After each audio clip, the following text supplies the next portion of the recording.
Nilagay ito. Lalaki na yung aking tanim na okra. Pa yung pechay ko, inaanihan ko na po yan. Didilig lang po tayo. Yan po. Binabarok ko ng mga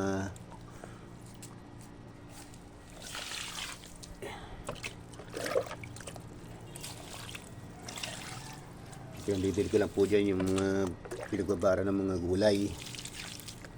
Yan, pinagtabasan.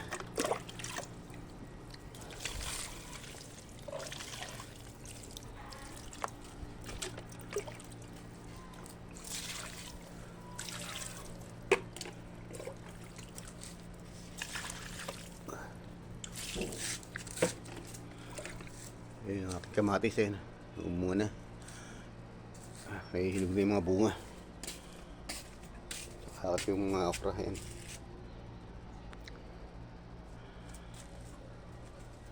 Yun hanggang itaas ng hagdan. Meron akong tanim.